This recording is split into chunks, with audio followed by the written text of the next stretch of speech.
Well, hello, hello, hello, beautiful people. Thanks for joining me today on my 55th birthday. Gorgeous, gorgeous people.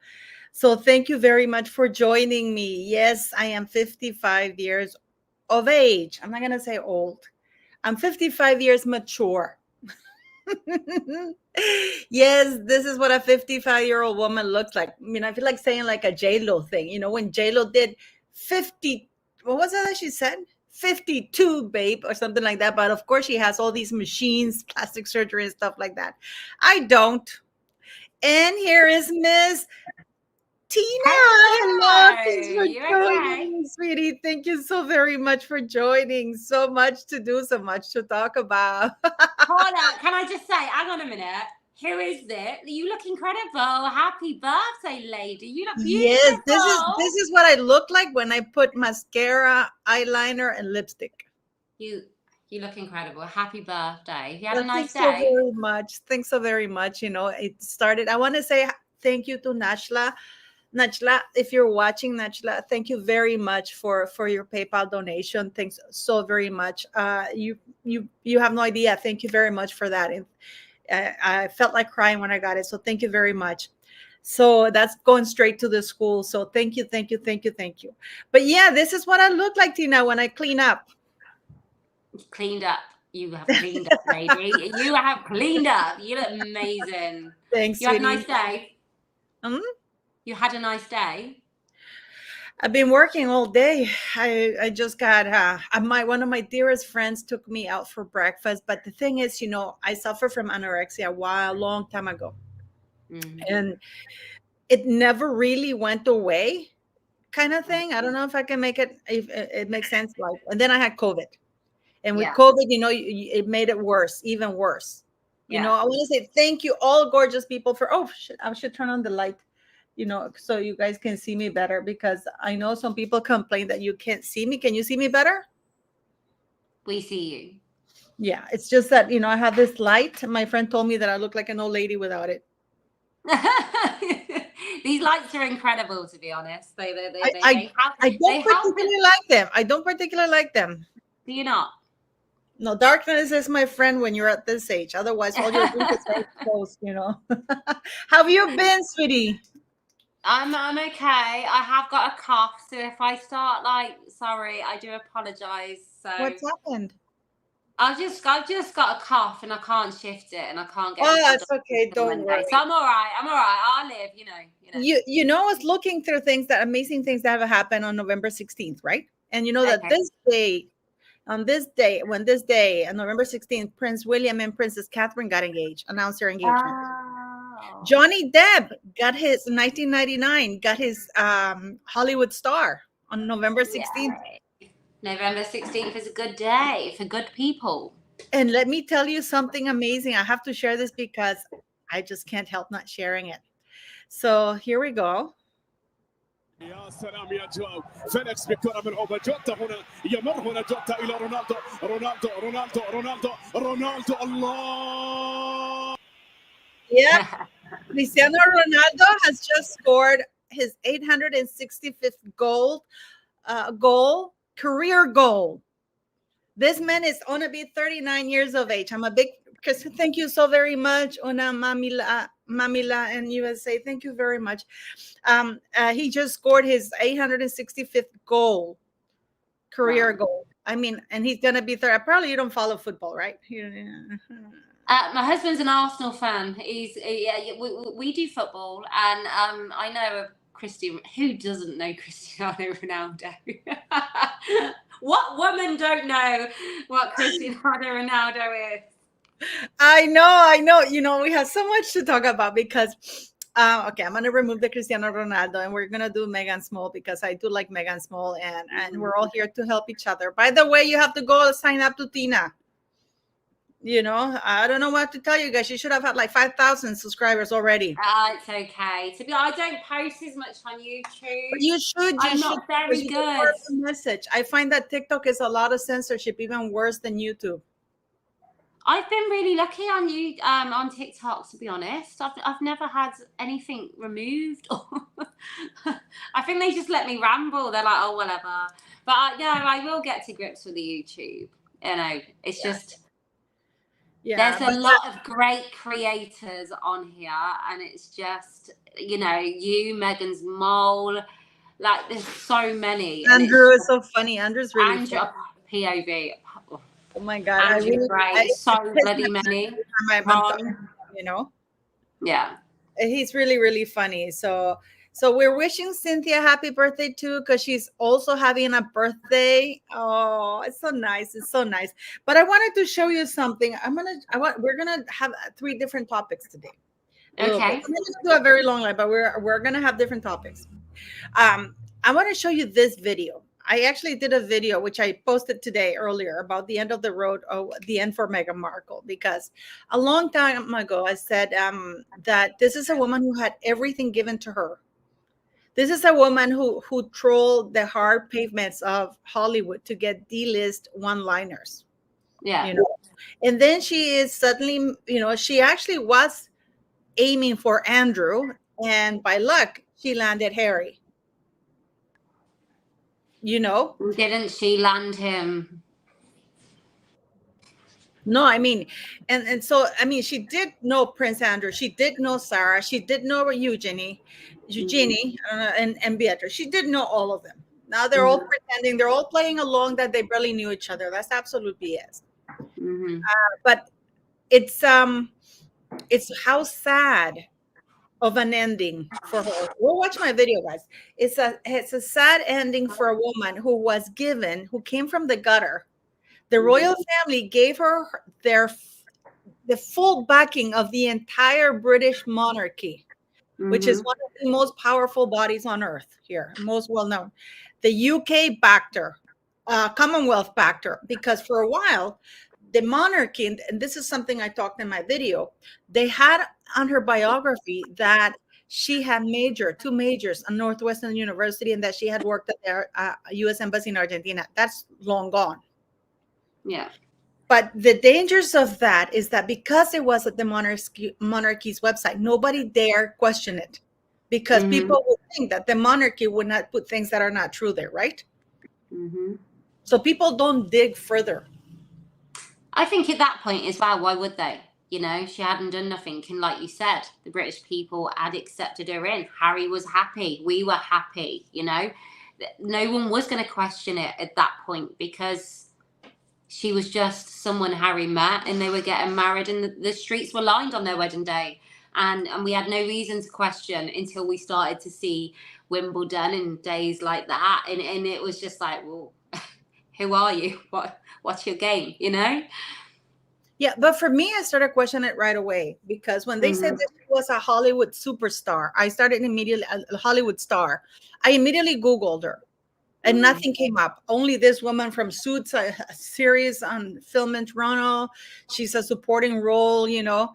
And I'm like, I got the wrong one, right? That she double majored in international relations. And I immediately, you know, people are curious. You Google it. And it's, that can't be done. Northwestern University does not offer that, you know. Why is she trying to make nice with with Charles, who's king now, instead of trying to make nice with her father, who actually gave her everything? Is it because he doesn't have any money? What if her father were a billionaire? Would she treat him this way? And like I said, you know, if Harry would have carried on with Chelsea Davy, would he have treated her parents this way? No, because Chelsea Davy, you know, she knows about family, and she's got money. It's class, isn't it? Yeah. But let me show you this, because you remember they went to the opening, the ribbon cutting in San Diego of that thing for the veterans, right? Oh my God, when it's like she's running across the finish line. And then what happened is that she got some pictures taken by a fan of hers, who actually posted the picture.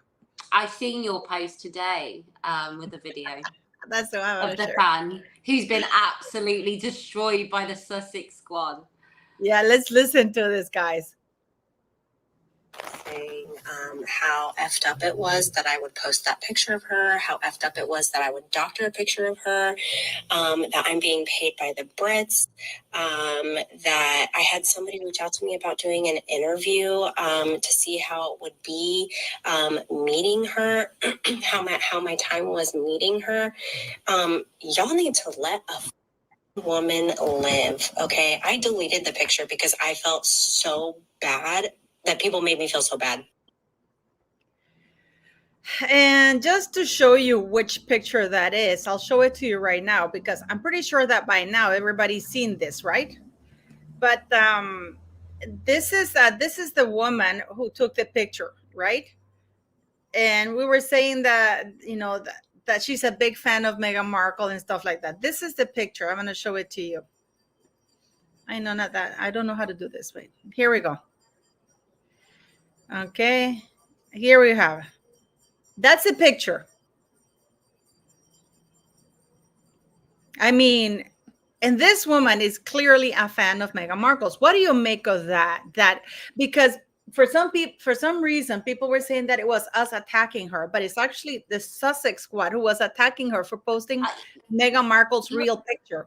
You only have to hear this woman's language in the way what they're saying to her about her doctor in the picture. How dare you? The Brits are paying you. That's the Sussex squad who's attacking her for one, and that's not even that is factual. And you know, I see on Twitter that you've got some of the Sussex squad going in on Omid Scobie as well. And you add this with the Amber Heard supporters, they all go crazy because they're not defending truth. They're defending someone's truth, and they just go and they start to attack each other. We had this with the Amber Heard supporters because they've got nothing genuine that they're there for, and they go mental. And I said today, actually, they have given Harry and Meghan, the royal family, so much PR. It's unreal. They may as well be a PR team, because every word they speak, every action and words the Sussex squad are doing, they're just propelling the royal family more so, you know. And that girl, you can see actually there, did you see the video on the event or that screenshot where the man seems to be speaking on the stage? Harry's just there, just head down, the woman next to him, and she's run off to go, to this woman. And it's just like she doesn't read the room. And this woman, I know she's done an Instagram post as well, but come off it. That's as mad as sort of Meghan going, I didn't know who the royal family was. You know, no matter where you are in the world right now, you know that Meghan Markle and Harry are very, very talked about. So she knew when she put that picture up. This is not someone just fangirling. She knew what she had in that picture. Is it to do with Meghan Markle? Was it all planned? What do you reckon? Yeah, absolutely. I mean, Meghan Markle made a beeline. I think I have the other picture of her here, because she made a beeline for Meghan Markle. Meghan Markle made a beeline for her. Sorry, when she saw her. Here we go. Because it's like, oh my God, I know you. Can I just say, happy birthday, Cynthia? I can see everywhere. I can't see. All I can see is the happy birthday. Happy birthday to Cynthia. So here we go. That's a picture. See? She sees the woman. Look at everybody. This guy is actually talking here. Harry's with his head down, embarrassed. Everybody's looking at him. She's like, I've done a post before where like I've got a Meg blanket and I literally, it's a blanket, like, so I cannot watch. Like, this is a Meg blanket moment where you just can't, it's just read the room. If you're gonna play the game, play it better, please. Don't make it so painful to watch. Pull us out of our misery. But look at her face. Look at her face. It's like, and her nails are all chipped. Are you telling me that this woman did not have money to actually get like a decent nail polish? Did you hear the girl in her little speech thing she made? And it's like, I met her and I've never met her before, but she's the most genuine. She's this, she's that. And it's like, what? You met her in an audience in a room of people where she should have been stood next to Harry, and you took a photo with her, and that's enough for you to base your, but we haven't got a right to speak upon it. Not that it's us, it's a Sussex Squad attacking this poor girl, but people are not allowed to have a word on it, yet you've met her for 2 seconds and you've got a whole personality rundown on her. No, I think you actually know her. Yeah. And the thing is, if you look at Meghan, she's not looking at anybody else. She's absolutely zeroed into the Yeah. like there's other people in the room here. Look, all these people here. This lady's actually looking at the gentleman over there. She's not even looking at Meghan. I think the one in the yellow trousers, after the ribbon cutting, she's lost the will to live. She's like, I think she wants to grab Harry and take him home. But look at Harry. Harry's like, I mean, what do you make of this woman? I'm serious. I mean, what do you make of it? I mean, this is absolutely unhinged. Okay. Pardon, sorry. He's absolutely unhinged, I think. Do you know what? Everything we've seen, just how can you not come to that conclusion unless you're slightly unhinged yourself? Someone said to me today, you always speak truth. And it's not. It's just the truth that's out there on a loop, footage after footage, actions and behaviors. But do you think that, I mean, I really,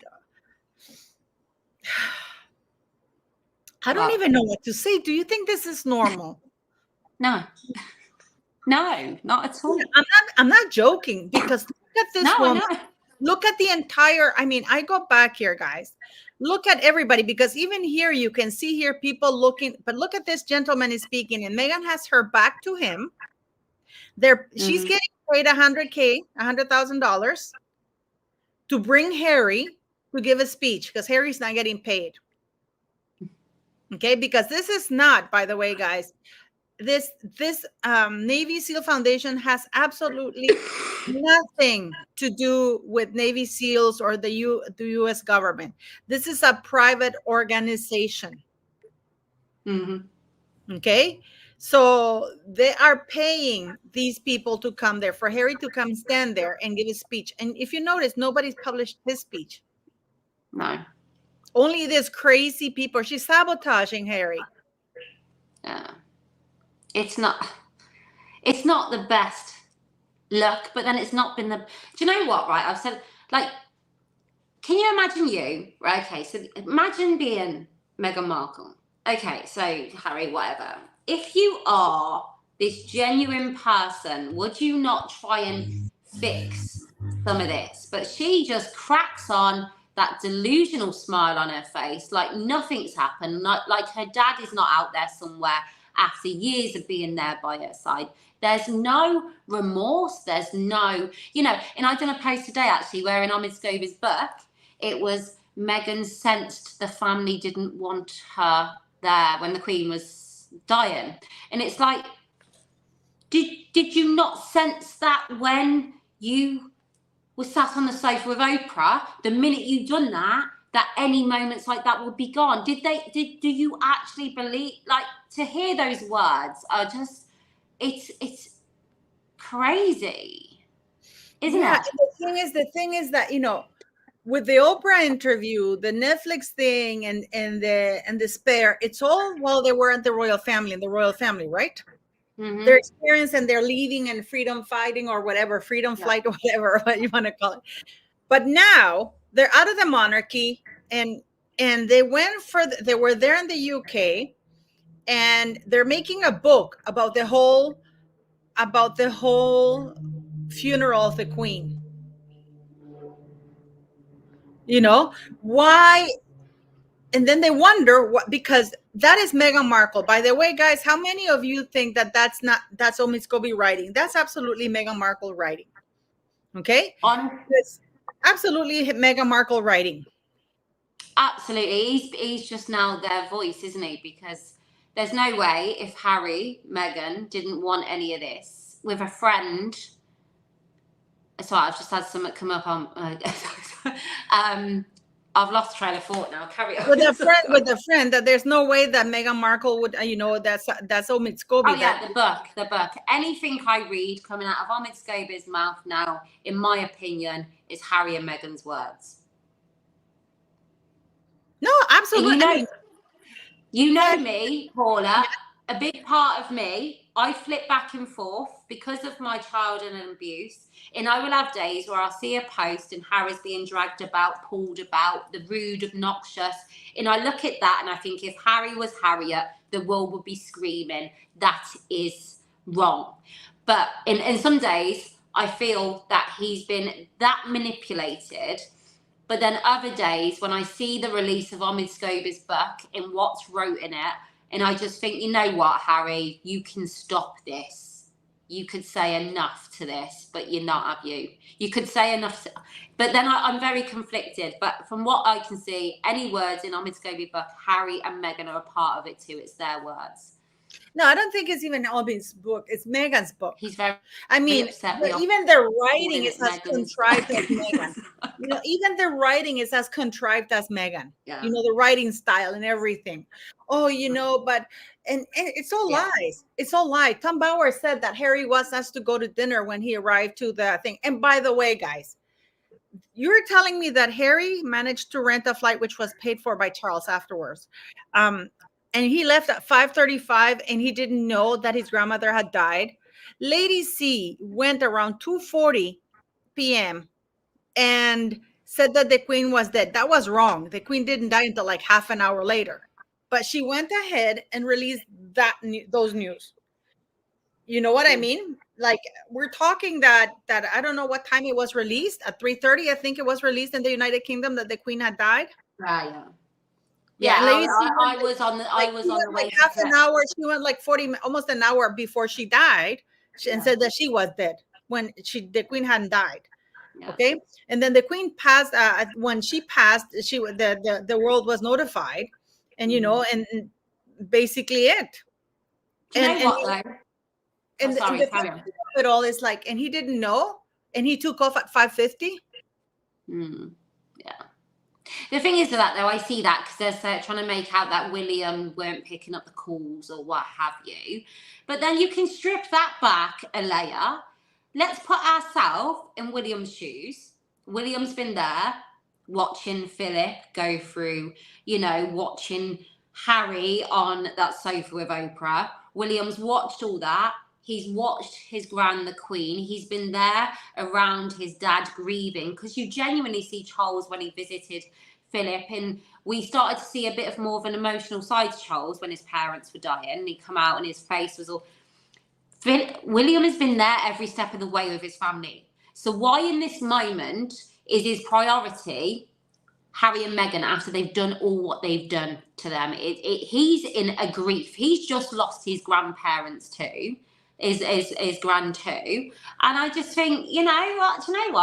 Why should his priority be Harry and Meghan in that moment? Even though it's all lies, but it's just bullshit. Because it's all about them. Yeah, absolutely. It's all about them. Look at Charles' birthday. How many articles were there about? Oh, that Harry was going to extend an olive branch and call Charles, or that they were not attending, and then they themselves published another article saying, oh, but we were not invited. Oh, there was a conversation, and Lily and what's his name and the two invisible children were parading or doing whatever it was to Charles.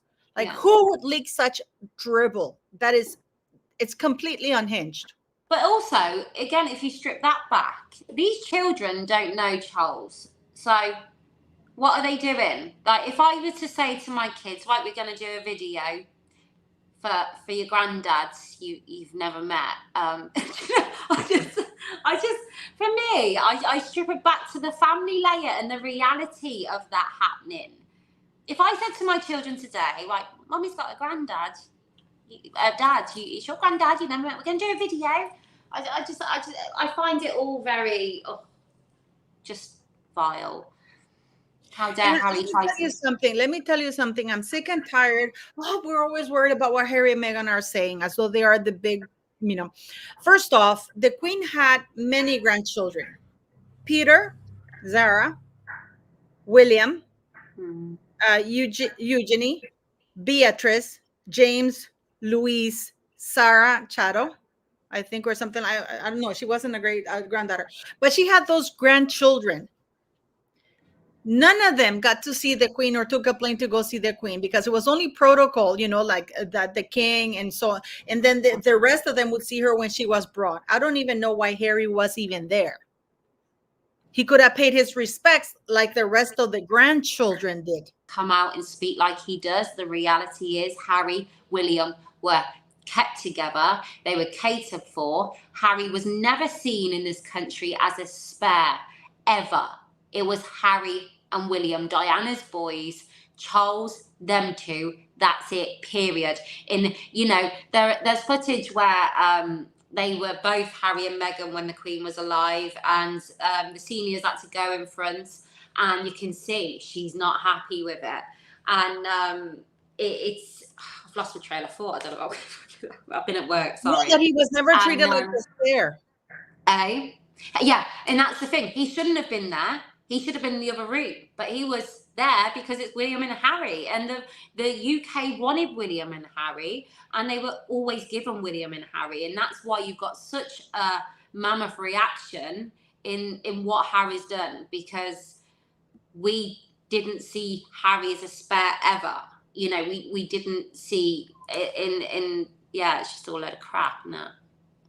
No, but also let me tell you something. It's really incredible that the Queen's death is all about them, all about Meghan Markle. That, why it bothered me? One thing that did bother me, I got to be very honest with you. One thing that did bother me was the fact that Catherine, they said, you can't bring Meghan because Catherine is not coming.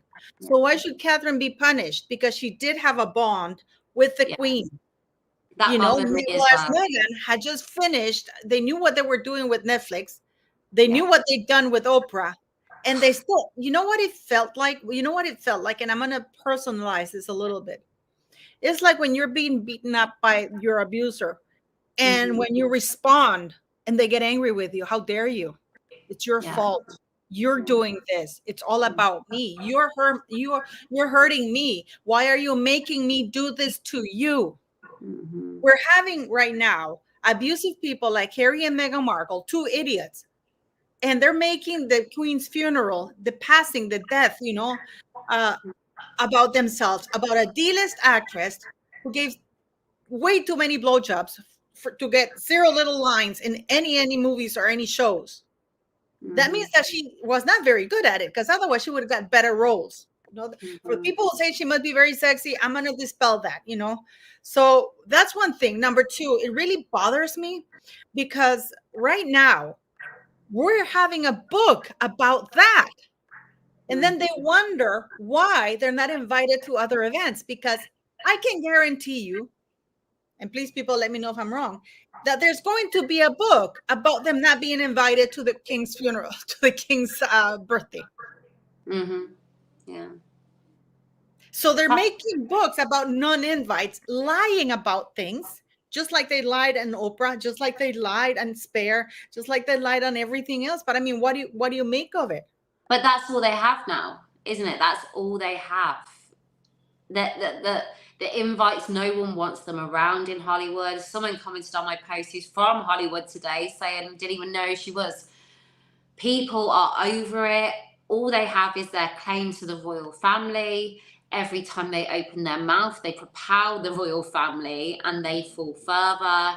Their fans are just attacking people that support them now, because they just can't even, because the Sussex crew sort of just grown in momentum, they can't even control that to a certain, it's just, they're just, it's pathetic at this point. And I said today, you know what, Harry, I done a post about the generational trauma in how, yes, okay, so Harry's in a situation now, he's not got the royal family, although he's trying to do this royal family kind of vibe in the US, like in America, which Americans don't want that, but they're trying to still live and be in those shoes, aren't they, of this regal in turning up at events.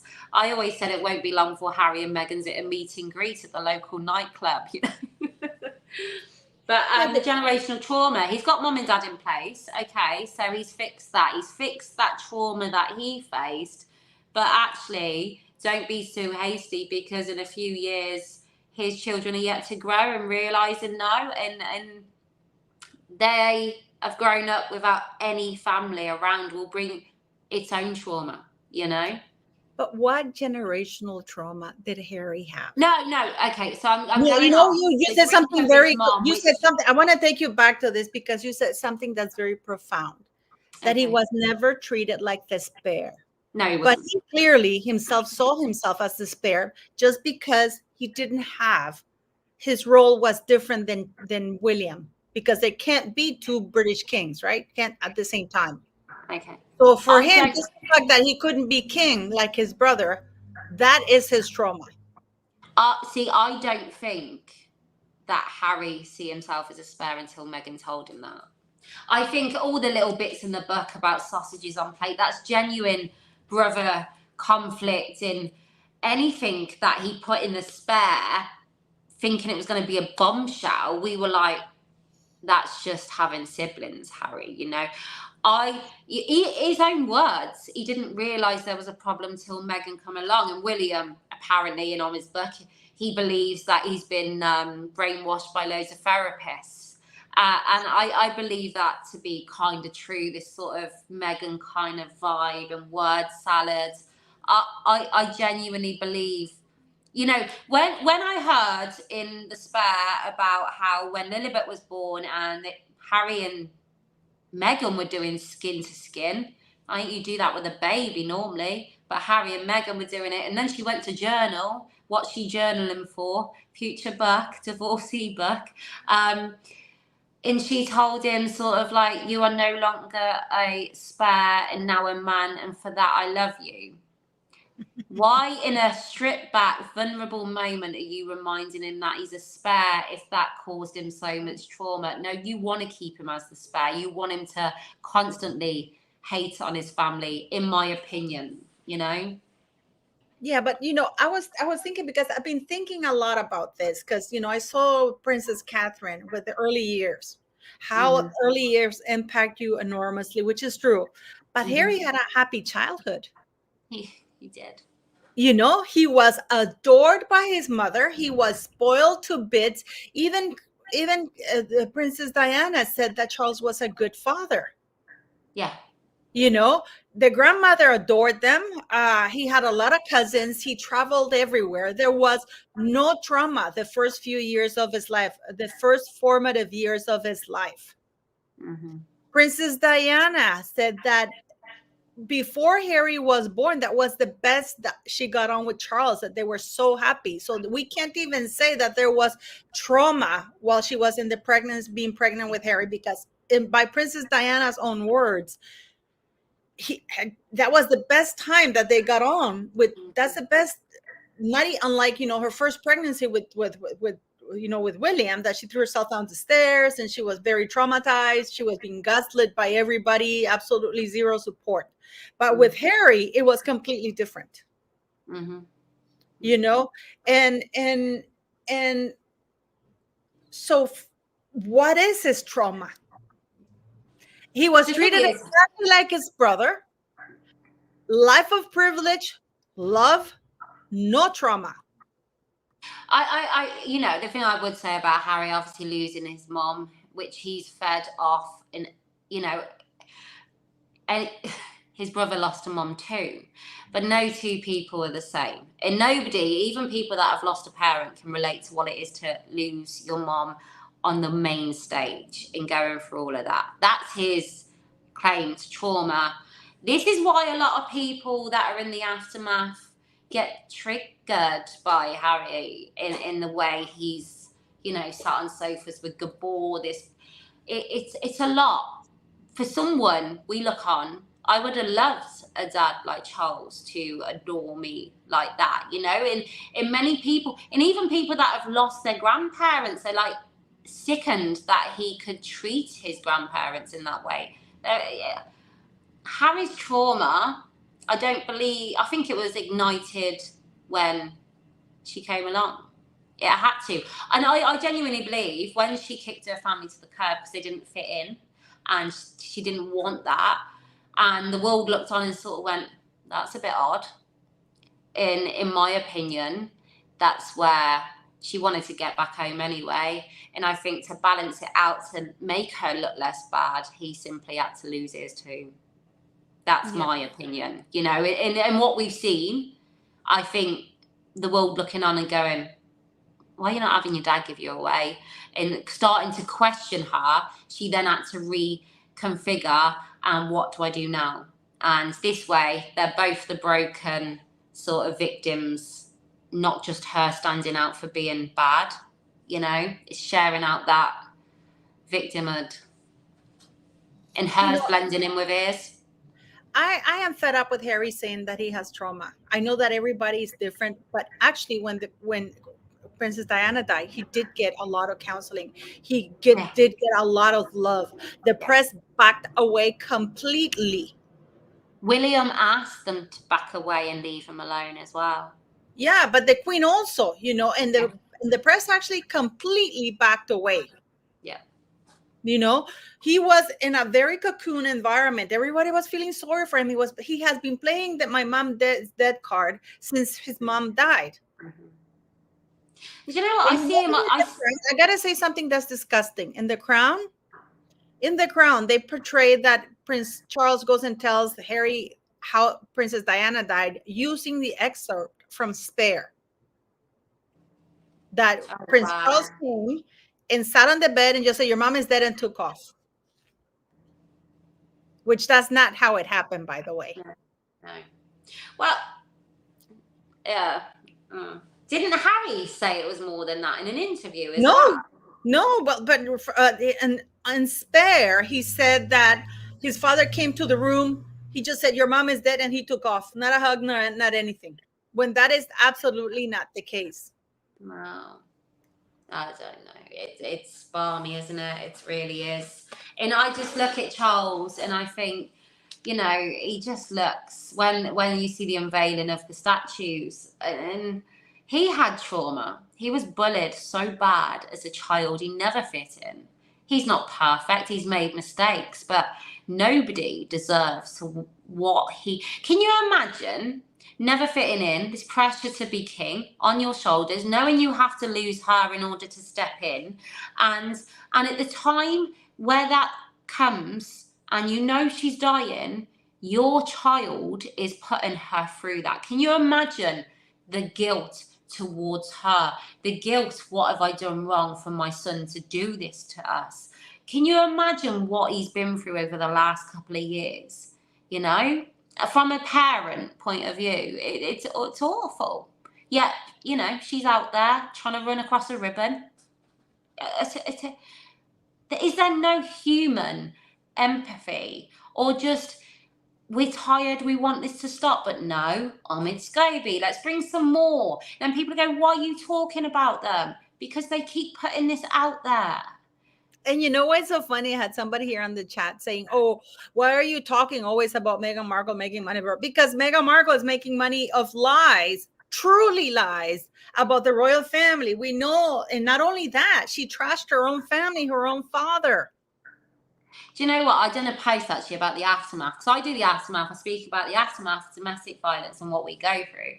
And actually, and someone said about truth, and I you know what? I have watched people around me my whole life lie, right?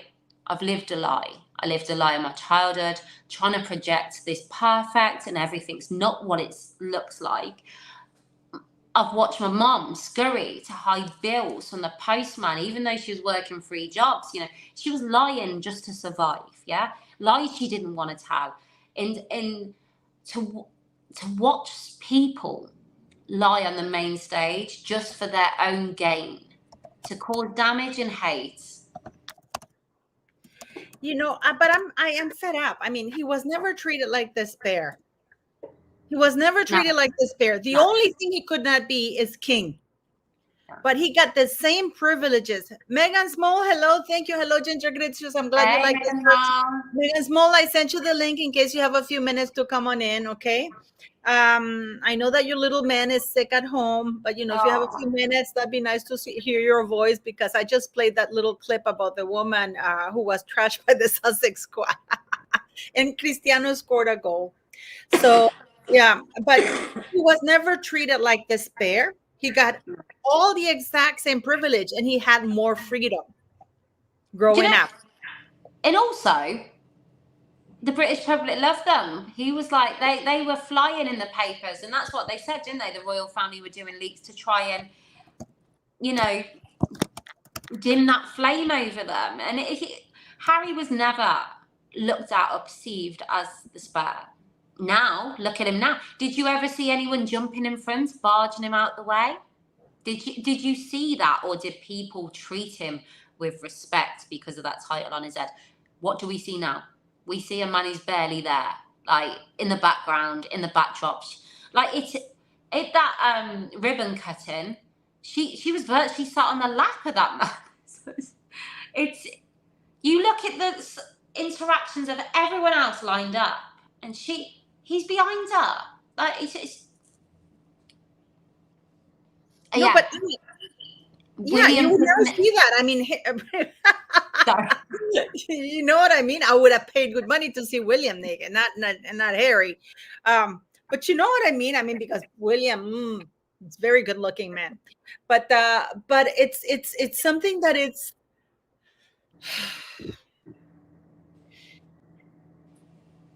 when he said that he was despair, and I did a video, Winnie actually put a thing on there too, that I said in a long time in a video that Harry ceased to be despair when George was born. Yeah. Because he was no longer despair, you know. And I've also said that he ceased to be despair when all the three kids, he's no longer despair, you know what I mean? Despair is George, Charlotte, and Louis, and then it's him. There did seem in his book a bit of resentment towards William and Catherine getting married and having George, you know, he had to move back. It was, yeah, that's where you see him a bit lost maybe, but God knows if he's lost then, what is he now? Yeah, but the thing is, and I go back to this, what trauma? Because we have William, you know, the formative years are very impactful. That's true, up to age 5.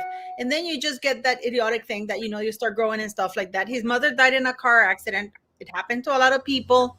He was spoiled. But my feeling is that he's been using that card because he was really terrible before Princess Diana died. He got worse after. And then people felt scared of saying anything to him because, oh, you know, his mother died. Yeah. Yeah, no, that happens. That, you know, people... He's just ran with it, hasn't he? And you look at William, and he lost a mom in the same way. And he was older. He had a stronger bond with her. Older. And also, William, because he was older, he was like Diana's little confidant as well. And he was older, so he understood the situation more. But yeah, it just shows the difference between... But then, before she come along, Harry was out there with the people. He was...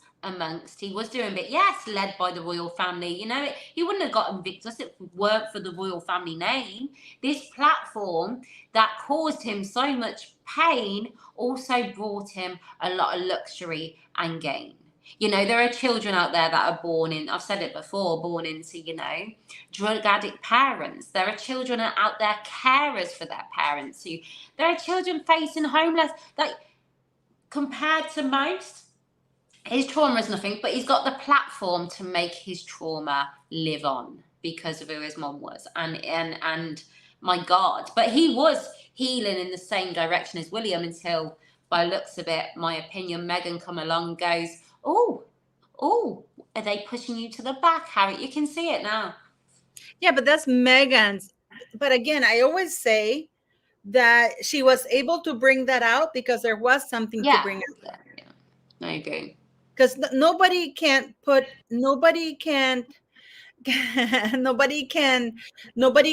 force me. One of my problems with my ex-husband is that he wanted me to do the things that were completely against it. I don't mean sexually, guys. I mean like not see my family, not do this, behave in such a way, and blah blah blah. You know, here we have Meghan Markle. I made a bet with Andrew and Meghan Small because they both told me that the days for Meghan Markle staging pap photos were done and over. A week later, I told you so. You know, because all we have to see is that this woman can't help herself. Nobody's really chasing her. You know, No. you don't see pictures of her getting somewhere. She's always getting out. Yeah. Yeah. And by the way, the people who took that picture are actually one of her assistants, and she sold it. They sent it to Bagrid. Bagrid didn't, and they didn't make much money. They made $4,000 for those pictures, for the package. And those pictures were taken on a Friday, but the request was that they were going to be published on the 14th of November. Because we have a full-on attack on the monarchy. Oh, yeah. Just the Crown. Yeah. We have the Crown. We have Omid Scobie suddenly releasing those excerpts of the book.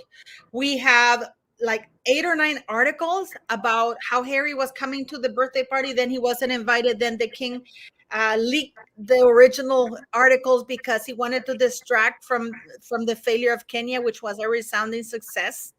And then that, you know, how you see Catherine and William getting out of the birthday party, and it's like how the best gift that Charles got was the phone call that never was, because they don't have the phone number for Clarence House. Charles doesn't have a cell phone, so they have to call the private secretary. And Charles is not going to put himself near a phone because he's not stupid enough to run the risk of being recorded and have those words twisted around. So for people who are saying that call happened, that's absolute bullshit. That didn't happen. Okay. And because Charles is not stupid. I mean, nobody wants to be on the phone with those two. I mean, even with Omid Scobie, when he said that Charles was calling from an unknown number because he didn't want his kid to have his number. You know what I mean? Oh, it's desperate, isn't it? But you bang on the money there, because Charles is not even going to trust them sat in a room with them for being bugged and recorded, let alone on a phone where anyone could be there on the other side, any device being used. Who is stupid enough to risk that? Harry's always been a shit. She just amplified it. Yeah. I mean, if you look at, okay, I have this. I know I shouldn't, but I can't help myself, guys. I have to compare. Guys. You know, I'm being a little bit nasty today, and I'm going to tell you why I'm being a little bit nasty here today about this and the appearances, because I get all the time bullied about my physical appearance, saying that I'm old, that I have so many wrinkles, that I am fat, even though, you know, I weigh 132 pounds and I'm 5'7", you know, and I usually, you know, and I don't know if they do because they knew I was anorexic. So, but even if I were, so what? You know, it's the ageism. And Meghan Markle looks in that picture without any photo. I'm not photoshopping my ass here. You can see all my wrinkles, you know. She's twice my age. So I am going to pull this. I'm going to show you this, not of Meghan Markle, but of these two lovely ladies. These are two lovely ladies. Do you recognize them? Do you recognize them? That is Chelsea Davy and Cressida Bonas. Harry's ex-girlfriends. Okay. Yes. Hello, Meghan Small. Hello, Meghan Small. Hello. Thanks for joining. Happy birthday to you. Happy birthday to you. Happy birthday to Paula. Happy birthday to you. Thanks so very much. Hey. Meghan Markle, you just come up here and showed me off singing a song. You're not getting a song from me. You can see my face. You guys are hilarious. Oh, happy birthday, Paula, and thanks for inviting me. I'm not, you know that this is 24 hour. I'm actually gonna make you manager of my StreamYard. That way you can come in and go and do your lives here. If you have any issues, just go for it. No, but no, I mean, I'm showing Cressida and Chelsea. Look at these two beautiful women. Beautiful and smart. Because Tina was saying that what was it that you were saying that Meghan, that what if Meghan Meghan amplified everything that Harry had, you know, whereas Cressida and Chelsea, they were good friends with his family. They loved his family. They got on with everybody. They got on with Catherine. They got on with William. They got on with everybody. Yeah. So I don't think they were appropriate, and they were calling him paranoid about, you know, the press. I mean, what do you think, Meghan Small? Well, remember Chelsea said that Harry would always think there would be paparazzi hiding in the bushes and things like that. She thought that he was always paranoid, but you know what's funny to me? Harry has always dated blondes, right? Every single girl Harry has ever been with was a blonde. And also, Harry rolled around in aristocratic circles, right? Being a royal. Doesn't it say so much to you that no aristocratic girl wanted to be with a prince like Harry? Didn't that just speak volumes on its own? That no woman really wanted to date him and no one could really stand him for after a certain period of time? Yeah. I mean, the thing is, though, that with Chelsea, I think he even cheated on her. Yeah, he did, apparently. Allegedly. Because he was in Vegas, he was still dating her.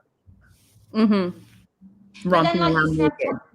You said, Paula, like, you know, like if she had an aim, a target of one of the royal family men, okay, so Meg's gonna come on really strong. So you got Harry, this paranoid person, these breakups, and this woman's coming along. And didn't it say in Netflix in one of the documentaries about how when it had been foiled that they were together, and she was like, sort of like, you had to put a ring on it, basically, didn't she? She sort of said, what's in it, sort of like, you know, this is my life, sort of thing. So, you know, I just think Harry just see this all, is, oh my God, she loves me, she adores me, and like everything that he wanted. And I think that's why he's sort of gone hook sinker, when actually she potentially had a plan all along, you know. I genuinely think she's just gone in there with a plan, and he's just gullible and stupid enough to fall for it. Yes, I think I totally agree with you there, Tina. Like, I believe Harry was 100%. He was at his desperation point too. He was desperate to be with someone. He wanted to get married, and I feel like Harry was set up with Meghan. I feel like maybe she was set up because apparently, allegedly, his friends have hired out her services before. Right. So I feel like that's how Harry and Meghan met, because Harry said in his book as well that their first few dates was within the walls of Soho House and they wouldn't leave the room for hours. I mean, the first date was on July 1st, Molly, you know, which was Princess Diana's birthday. To be honest, I think that Meghan met Harry way before that, because do you remember when Corey had to host the Invictus? He was hired to do the catering for the Invictus Games, right? And if you look at the Buckingham Palace website, you'll see back on May 1st, 2016, there was an announcement that Harry is leaving for Toronto to head to the Invictus Games. And also on May 1st is when Corey posted about him and Meghan being together. And then all of a sudden, things started to fizzle out between them. I think Meghan met Harry during that event, because there was always the story that Meghan wasn't supposed to show up at the catering event, but yet she crashed the show and was like introducing herself to other people that were there while her boyfriend was in the back dealing with the catering. So she was going around like social networking and things like that. She wasn't supposed to be there, but she totally crashed his party and his event because she knew what he was doing and Harry was going to be there. I have a friend who goes to Soho House, and he was a member of the Soho House. And he was telling me that Meghan actually did know Andrew very well, that she knew Sarah Ferguson very well, and she knew the York girls very well, but she was very, very acquainted with Jeffrey E., Harvey W., and Prince Andrew. And I'm not saying proper, and I know this person, and he's actually very serious. So for me, from what I believe that she was probably aiming not to get Harry, but to get Andrew. Who And knows? because she befriended Eugenie and Beatrice way before that. And we know how she befriends those people. I don't think she thought she had a chance with Harry. I think she lucked out there, to tell you the truth. I don't know about that. I got to push back on that one a bit. Okay, go I don't for know it. so much about Push that. back. I love I it when just you don't know. I mean, Andrew's a bit of a dud. Why would Meghan go after someone like Andrew in the first place? Right? Well, the What guys that she was dating, the guys that she was dating in Saudi Arabia were not. she wasn't dating them. She was But just you know what I mean? I don't want. I can't say the word here. she was just getting doo-dooed on by them. Yeah, pretty much. Like, but the men that I mean, this woman it uses men in the worst possible way. So there's absolutely for her, if it meant that she was gonna get through. I mean, that I've had Kevin Blatt here. Of course. And Kevin Blatt, after we talked about some other stuff as well. I mean, this woman was known around. Oh, thank you so very much, Naruma. Thank you very much, sweetie. And then what I'm trying to say is that Kevin Blatt is a guy that he's not scared of speaking out against it. My platform is not the only one. Actually, I got to him because I saw him speaking in other two YouTube channels, Yeah, I saw him went and spoke to. Oh, is that me? All of a sudden doing that? He went and spoke on Tasha K's channel too. Yeah. Yeah, from there. That's when I saw, oh, this guy's talking about that, and that's how I contacted him, and he was very kind to come on. Yes, I agree with you, Megan Small. She thought she could get between Catherine and William. She probably thought she could break that marriage. Well, there was that whole thing that Meghan and Harry were supposed to move next door to William and Catherine at Kensington Palace, right? It was the other family that, I mean, who was it that lived next door to? My brain's cloudy. Princess Michael of Kent. Didn't they live there? Remember, they moved out and vacated, and then they had started doing renovations on that place.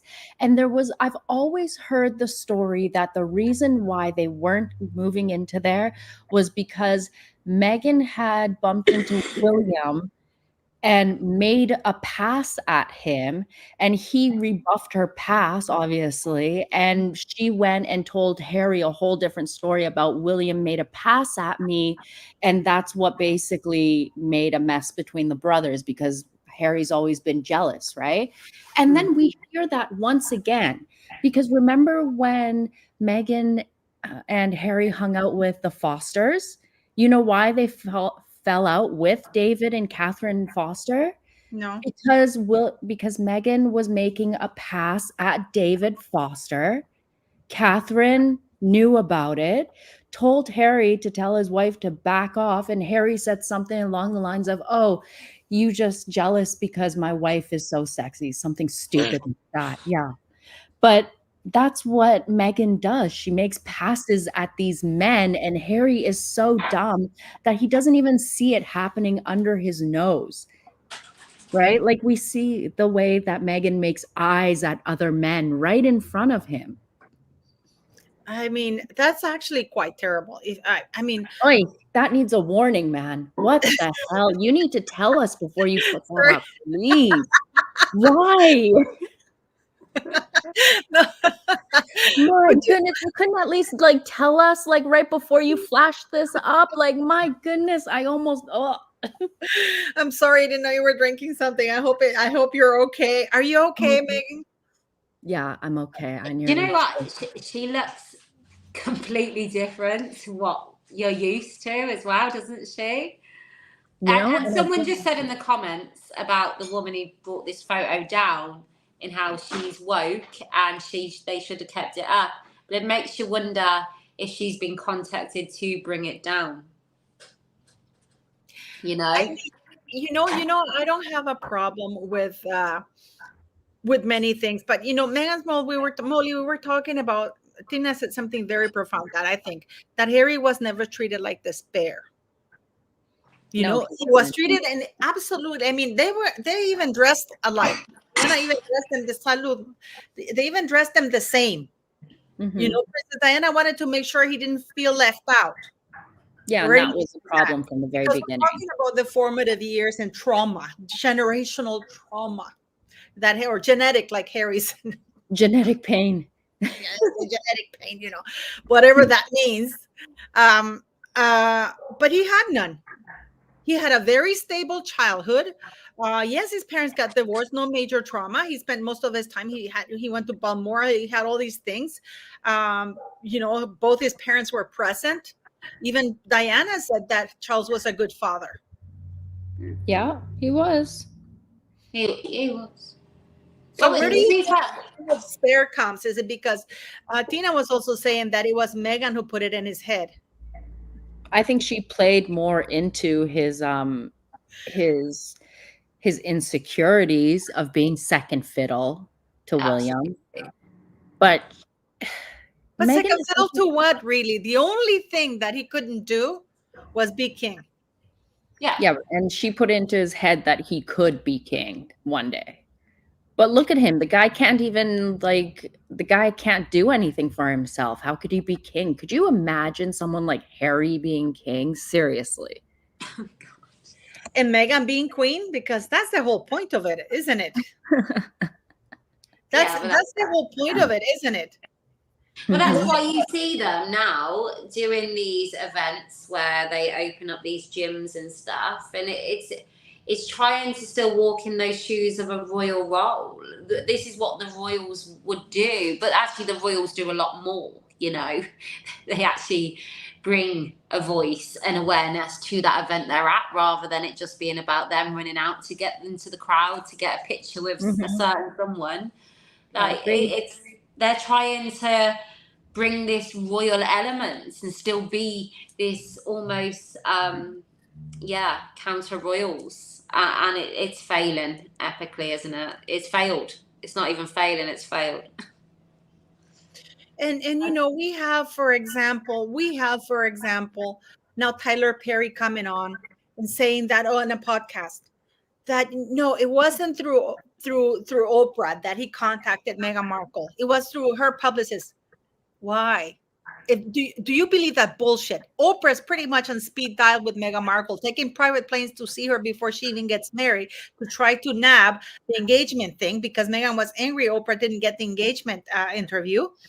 And you're telling me and that this guy is going to use a publicist, a third-hand publicist, instead of having Oprah there, just say, give me the phone and this is the thing, though. They're all trying to back away. And here's the thing: throughout all of this, where are their people? Where are these people? Tyler Perry. Where have they come out to really defend them? Other than the beginning, where have they But been? he's doing the podcast, not defending her, right, Molly? Yeah, I saw that earlier. He's what? Defending her. Yeah, he came out, just did a podcast 2 days I've ago. not He's seen saying that Meghan Markle, that he reached out to her through the publicist, that it wasn't through Oprah, and that that's how they got talking. He was a complete stranger they'd never met. And it wasn't until after she married Harry that he got in touch with her. Why didn't he get in touch with her when she was paving the streets of low-life California trying to get a job? Let's be honest, he didn't give a shit about who Meghan Markle was. No. Nobody did until she married Harry. Yes. And then Meghan calls him and treats him like her therapist. That's what the article That's said. how he said that. I'm trying to find the thing. I'm trying to find the article, because it's Meghan Markle treated me like her therapist. She was telling me everything, and it's like. And then Tyler Perry walks out of it where he's bagged himself 2 godchildren, which are from the throne. What did you say, Sweetie? Isn't he the godfather to the children, Tyler Perry? To Lilibet, Invisibet. So yeah, he's the godfather. He's backed himself a godchild who is Isn't that just? Doesn't this just seem like modern day trafficking in a way? I mean, Meghan's selling out her own children to the highest bidder, right? Think about it in that way. He reached out to her for a publicist. They've not been, friends for years and years. So and you the greatest honor to be the godfather, godparent to your children is someone who reached out to you for a publicist. Yeah, and that's you've what he never said. known them before. That's what Tyler Perry said. Yeah. I'm going to show you the article here so we can read it a little bit, and you'll see what he's talking about. Because but this is the thing. It's all lies. Why do they lie like that? Why would he put himself to try to sneak the phone to Meghan Markle through a publicist that he used to have a long time ago in common, when Oprah was one of his best mates and they're doing business with, and he knows he's flying everywhere to meet Meghan on a constant daily basis? Why would he do that? I mean, I particularly don't buy it, but I could be wrong. I don't know. What do you guys think? Yeah, God knows. God knows with these lot at this point. I think they just say whatever they need. Says Meghan Markle treat them like a therapist when she reached out for help. As he reveals how happy they were while hiding out at his mansion, and then when she got fed up that none of the cops were catching on to that, she phoned them. She phoned Radar online and she leaked their address where they were. Yeah. So I don't know. I mean, why is this guy putting himself through that? Why do you think he's still there? Connection to the royal family. Yeah. But he hates it. That's it. Remember that in the Netflix says, "Oh, I'll be the godfather only if you don't make me go through that family." Yeah, it's How can disgusting. Harry but allow? Can you still, they imagine if want the Harry connection. referred to Tyler Perry's family? Like, I'm not going to go to Tyler Perry because I don't want to be around that family. That family, yeah. I mean, what do you think? I get it. I think it's just wanting the name of having a connection to the royal family, or he can be someone that lambasts the royal family like he's someone special now. The reality is, the UK, I didn't know who Tyler Perry was. Mhm. I do now. And on the back of the royal family. Off the back of Meghan, Tyler Perry has made himself a little bit more of a name, even though he, in his own little bubble, in his own little fame, his money, he's gone one step up, hasn't he? By being connected to that, by helping Harry. Meghan was just, you know, he has garnered more of a status by being connected to that, even though it's through bad. I know who Tyler Perry is, and so many other people do now. Didn't know before, you know. But he is a billionaire. He is very well known in the United States. Absolutely, yes. He has a production company. Yeah. I mean, he is. So this horse shit that he's trying to feed us. For example, let me tell you here, Perry revealed, everybody thought Oprah introduced us, but Oprah didn't even know that I reached out to them. That's absolute bullshit. Perry revealed that the duo had previously shared the same publicist whom he used to deliver the message. By the time that Tyler Perry reached out to Meghan Markle, Tyler Perry has his own production company, PR team, and everybody. Meghan Markle's PR person in the past was a nobody who couldn't get her even any mediocre roles. Yeah. He's telling me that that they had the same publicist. Do you know what? It's really desperate, actually, if your mate and the godfather to your child has got a production company and you're still not, you're still not out there on any movies. Like, get rid of. and where was Tyler Perry at Beyonce concert? Nowhere bloody near them. He did take a picture with her, though. He did take a picture with her.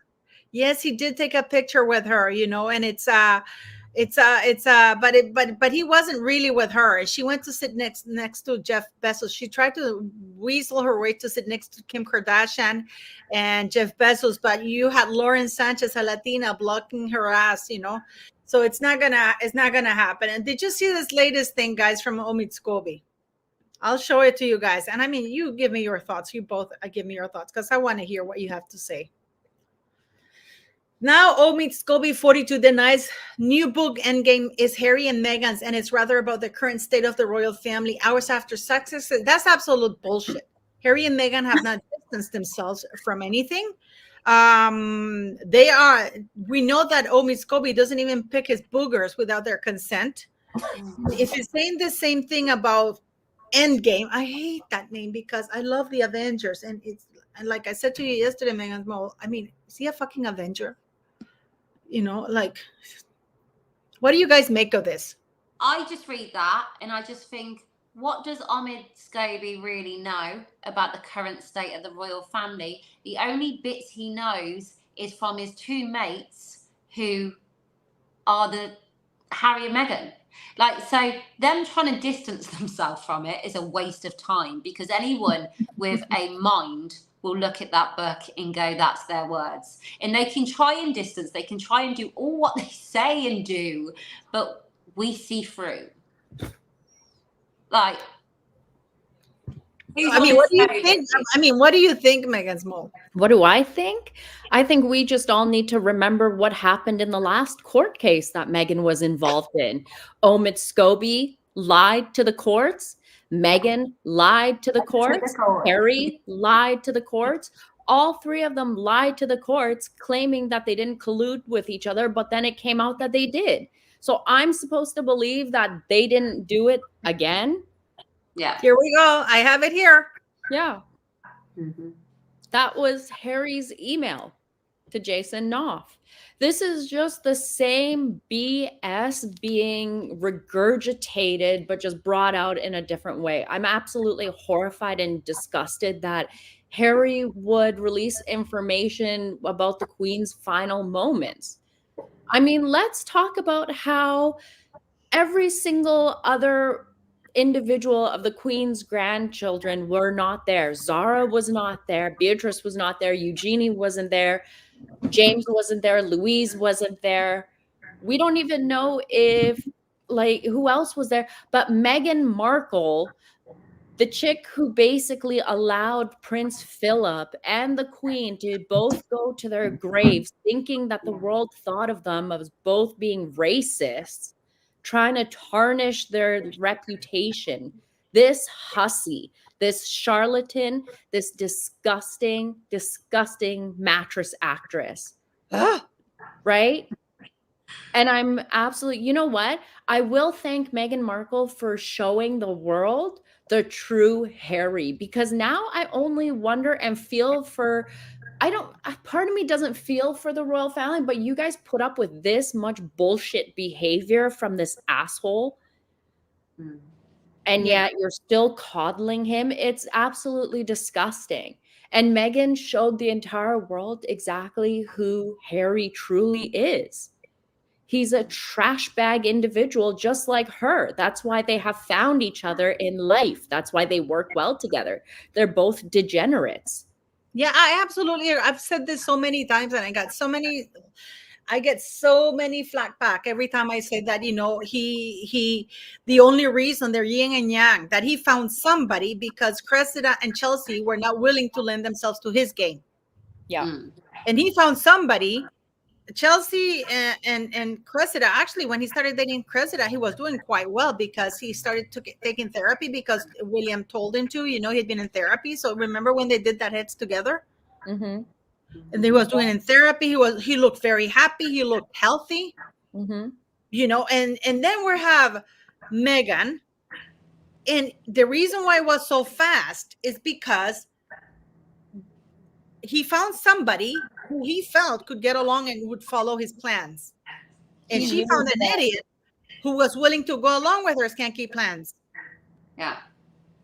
Oh, I agree with that. I agree with that. He thought that, oh, wow, you know, she's everything. She's telling me everything I want to hear. Oh, my God, I've got the one, you know. And that's why William was going, slow down, like, you know. And she was like, quids in. Right, let's go. Tia, left eye. What is this, Meghan Markle? Oh my God, you got to watch it. It's It is. hilarious. I'm sorry I left it so late. Oh, late. it's in The very this. beginning. Hello? Hi, Uncle Charlie. I mean, Dad. Harry, is that you? It is. I'm sorry I left it so late to wish you a happy birthday. It's okay. My real son was here to celebrate it with me. He brought his wonderful wife and my grandchildren. It was great. Wait, what do you mean your real son? Ah, you know what I mean. The one that didn't stab me in the back right in front of the whole world. You know, that real son of mine. You've always treated me different, and I'd had enough.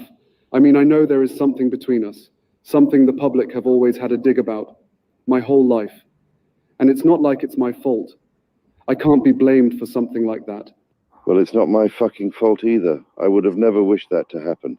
I wouldn't wish it upon my worst enemy. Yes, well, it's not my fault I'm fucking ginger. At least I've still got some hair. Big Willie is holding on to his last few strands for dear life at this point.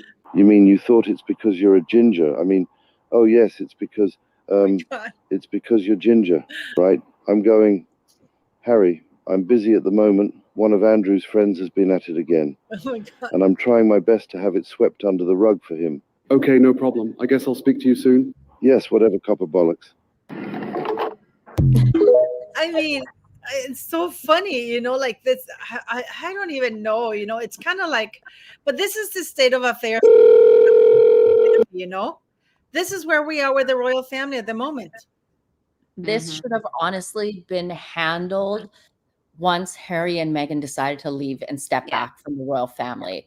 Or, you know what, after their 1 year mark, when they decided they're going to come back and review it. Okay, you've reviewed it. That's it. Cut all ties. It should have been handled back then. The fact that it's gone on for so long is a shame. And it shouldn't have gone on for this long at the end of the day. It just, in my opinion, it just shows how weak Charles is, in my opinion, right? Because you think about the royal family and you think that some hussy like Meghan Markle could easily worm her way into the royal family and cause this much of a disturbance, and nothing has happened, no repercussions for her actions. We've watched her abuse the queen. We watched her do the same to Prince Philip. We're watching her do the same to the king now. See, coming from the UK, the royal family have had the best exposure they could ever have. And if they have that negative feeling towards Meghan, they're watching her ego be pummeled every day. The royal family have got more risk coming out in taking stuff away from them and having a counter reaction. Right now, the royal family are sitting pretty because everyone adores them. Every time those two open their mouth, they get propelled. The royal family, like never before. Charles needed that. People weren't in it for Charles. The Queen, he had big shoes to fill. And he knew that people didn't love him like they did his mom, or he was ever going to be that person. So for him to come out and strip these two or do whatever, he knows he's going to get a counter reaction, maybe. Right now, everything they say and do just helps the royal family grow and be the new modern monarchy where people adore them again. But you can't, you really can't, you know, in this instance, I disagree, because it has nothing to do with whether you have personal relationship or not. That working website is for working members of the royal family. You do not see Sarah Phillips, Sarah Tyndall, Peter Phillips, Eugenie, Louis. Harry's his son. Harry's his son. Charles is not gonna. Charles talks to It doesn't matter. It doesn't matter. But, you know, it doesn't matter because, for example, if it's Charles' son, but he's not a working member of the royal family, and that website is not a family website. If they want to open, and I did this actually a while ago, if they want the royal family, they want to open their own family website, public website, where all the members of the family can do and talk. You have Eugenie, Beatrice, everybody. That's different. But this is the monarchy's website. You don't see Hunter Biden at the White House website, do you? No, but the monarchy is also a brand. It's also exactly. Yeah. But you don't see, for example, what's it called? The guy from Apple, Steve Jobs. Yeah. He didn't have his children on the website. He had one of them, I think, for a while, but when she was working. But then when she quit, she was removed from the website. It's nothing personal, but there has to be a separation. Absolutely. And I've said this before. If Charles wants to have maybe a link in the monarchy, what other members of the family are holding out to, but right now, as it stands right now, Tina, it says that members of the royal family and that website are working with Charles to represent him. And Meghan and Harry are there. So they are representing you. They're representing me, because that's what it says there. And absolutely. And I think a majority of the British people would like to see some comeback for Harry and Meghan, but also we know how the royal family work, and they will rise above it and do this, never complain and never explain, and they will let them hang themselves in a way, and they don't need to do anything, because Harry and Meghan are damaging themselves whilst repelling the royal family. And that's how, in my opinion, that's how they're going to carry on for now. Look at all they've done. Look at all they've done, and they've not acted.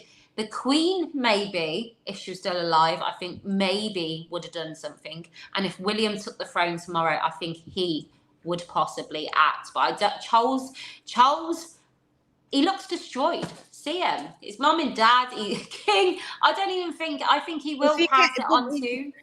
If he can't behave like a monarch, can make proper decisions to help, Yeah. to because I gotta tell you, right now they're normalizing this kind of behavior. You know what message they send it to the world? You can behave this way, you can trash, you can slander, you can bully the staff to the point that they quit and their reputations are destroyed.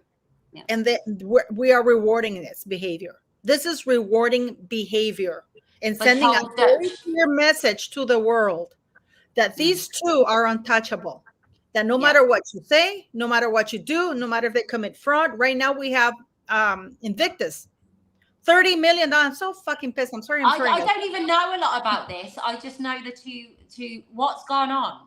Invictus, Canada gave $30 million to Invictus Games, and two of the major people from Invictus Foundation who are incredibly honorable have quit or fired. And because you didn't know about that, Tina? No, I knew that they have fired, and I see it last night, and I've been at work all day on a split shift today, so I'm not. This guy is the guy. One of them, the two of them, one of them even has a medal that the Queen gave him, right? Meghan? Yeah, I read that bit. And he's incredibly respected. This gentleman is incredibly respected. You know, and the other one too. He was on the Olympics committee, so he knows what he's doing. Yeah. But Tina, I wanted to ask you something, if you don't mind. Since you are a UK resident, you live there, you're from there, hasn't Harry and Meghan's behavior kind of tarnished the royal family a bit? Don't you feel like the way they've acted and all the grenades they've thrown at them have kind of taken away that shine? Like Harry and Meghan have basically opened the door for other people to come out and bully the royal family in ways that we've never seen before. Like we've seen skits being made up about the royal family, like Spitting Image and things like that, where they take shots at them, but nothing on this level before. And how does that make you feel? In all honesty, I think the British people for years have just plodded along. The royal family are there. We've never really looked up to them or acknowledged them. Like the Queen we did, and we adored her in times, but never like this. Yeah. Do I think they've No, I think the British people, it's very much about respect. There's a lot of respect for the royal family and the fact they have stayed quiet. And I think the British people can relate, like most families actually, what it would be like to go. I think there is a lot of frustration brewing now in the fact that this has continued and it's going to continue with the Ahmed Scobie. There are a lot of people frustrated, but do I think tarnished? No. Maybe not tarnished, maybe taken away a bit of their shine. No, because I genuinely think they have cheapened their brand. Don't you think that they have cheapened the monarchy? Because even the most progressive person, we're in a world with accountability seems to be a dirty word. Oh God, yeah. No, honestly, I said it all the way along with Meghan, the wedding. Honest to God, like we're not that. When David Beckham, turned up to pay his respects to the Queen, that earned him the biggest amount of respect you could ever. All his career and all he had done, the British people were just like, oh my God, like it's simple actions and behaviours, right? And I don't know. I've lost my train of thought. Do you think Beckham only did that so that he could get his knighthood finally? Because he has been whining about that. A lot of people say that, they do. No, I'm just asking. No, a lot of people do say that. And we were speaking about this while my sister-in-law's on for a meal the other day. And from what we've watched with Beckham over the years, the one thing, even in his documentary, is I think the people loved him for a reason. And Yeah, no, I don't even think people care because he showed in that moment actions and behaviours, and I don't know, have they cheapened the royal family? I always said, right, with the wedding day, if Meghan would have had her family there, the British public would have just adored her. That simple.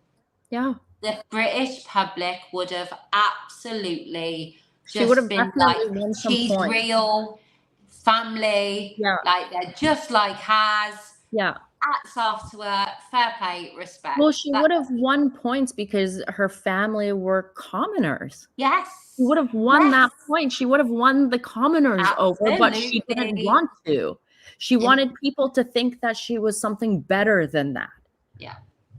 Right?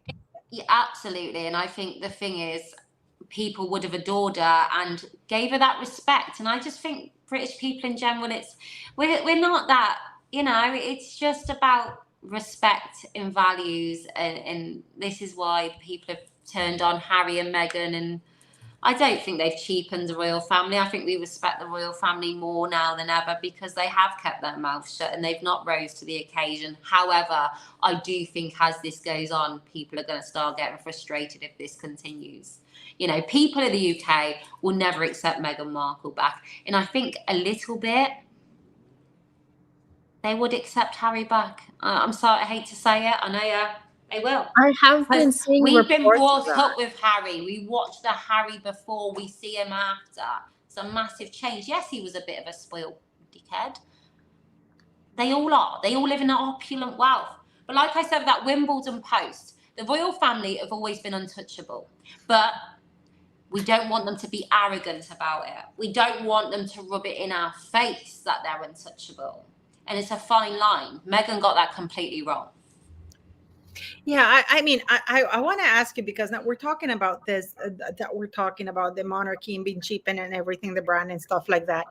But to me, I feel personally, when King Charles did his first speech when he was king, where he said that he wished Harry and Meghan success on the other side of the ocean, the entire world, I think every entire Commonwealth, like, we're happy to say that he was saying, stay the fuck out over here.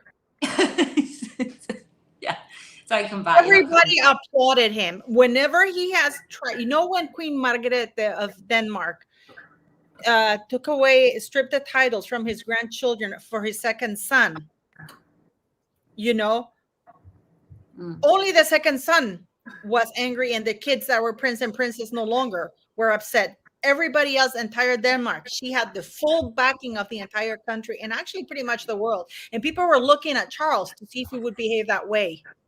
Do you think the second son set up for Frederick to get caught? Absolutely. No, you know what? You think he conspired with that woman to set him up for the photos to be taken? I mean, guys, okay, I'm not being facetious here, but I swear to God, okay, you cannot have a more perfect name for a mistress. This is better than a Mexican telenovela. Genevieve Casanova. I mean, Casanova. Casanova. The T, like, I'm just clutching my pearls. That name is made for Mexican telenovelas. That's made for a mistress name. Like, that is a mistress name, right? I mean, like, she's right here, you know, the family, royal family. I think he's very stupid, and we're going to talk about a little bit about this, guys. I think he's very stupid, and my take on this, and I'm a woman, and I have a lot of friends that are married and they cheat on their wives, which I keep trashing them about, but they do. And they tell me the following: we're broke. You know, we're not wealthy as this guy who is a prince. He could have seen this woman without the entire world ever knowing about it. He didn't need to spend the night at her apartment, change your clothes, get out, go to a very public place. I mean, I know the Parque El Retiro in Spain. It's a very public area, you know, and go to very public restaurants and then spend the night at her place. Are you telling me that Prince Frederick of Denmark didn't have money to go and stay discreetly at a hotel? He had to overnight at her place. You know, We have never known a damn my thing. friends gave me these two scenarios, and I want you to tell me this. Either one, he's been cheating on, the cheating has been going on for such a long time that he became too comfortable and slipped up. Guys are stupid sometimes. That does happen. No, but you it's, think his It's security greed. and she's his absolutely other dropped people it would watch gorgeous. him. She's absolutely dropped it gorgeous. But that's not the point. I mean, whether if you've been doing it for a long time, if he has been cheating for a long time, he became too comfortable because he didn't get caught. Yeah. Greed, So ego, bigger, yeah. more And risk. I don't think Christian had anything to do with that. His younger brother, the one whose titles were stripped off of him. I think it was Paula, because she got fed up of waiting for him to do something, because I do believe that apparently they met over a year ago in a hunting trip. Wow. I mean, what do you guys think? I don't know, man. I'm just making the popcorn and watching the show go on. But there were whispers going around that she set up the photographers. But I don't know. I've been hearing both stories now, so I don't know. I wouldn't put it past her to do something like that. I mean, It's who not wouldn't even. want their name connected to a prince, right? Yeah. Wow. Especially him. Yeah. But I mean, how stupid is this? How stupid? And it's too bad I can't see that video of her when they're getting out there. They were getting out. They were coming out of this place. She was coming out and she has both hands on her clutch, right? And he tries to touch her, and she says, "Ishe." It's like "Ike." Don't do it. It's like Danish, Swedish, and Norwegian away are from me. similar language. So she says "Ike," like, and I don't understand why nobody's talking about that, because she's telling him don't. That's what Yeah. "Ike" means. Don't. You know, but Yeah. It's the theatre, isn't it? It's the projection, you know? Even though the world's looking on and going, wow. Yeah, it's nice to see another royal family having some dramas, to be honest with you. I'm tired over here. Thanks for the super chat. But Kat, I have to address this. Isabella K, but that doesn't mean he's sleeping with her. Would he really be that blatant about it? I mean, what do you guys think? Why would a married man be sleeping in a place? And this is a woman who is, I mean, what do you guys think? Unless, of course, I'm crazy and I'm over suspicious. I'm Latina. My Latina side is kicking. I mean, what do you guys think? You're different nationalities. Firstly, I think his wife is beautiful. And of course he was. He got comfortable. He got comfortable and he slipped up. That's what happened. The thing is, what do you do when you're this royalty and you've got everything, you've got the beautiful wife, but you get bored. I mean, he's obviously got bored and gone off, got himself another one. They're easy to get because you've got all these fangirls and want to be connected, and that's how vulnerable you are. And that's why I think William was like, slow down, Harry, you know, like you're very vulnerable to him. Look what happens. They get greedy. The ego. People, I mean, but then again, who would know that they were going to these places? Only him and Genoveva. Yeah, but she could have set it up. You don't know. Absolutely.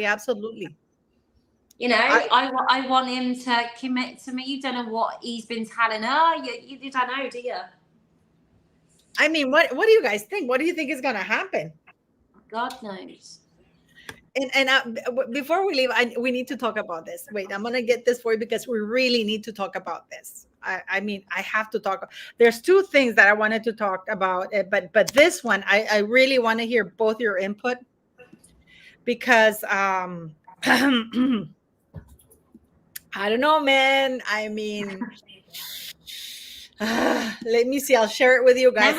If it's that pick of Meghan again, we got to have a warning, yeah? No.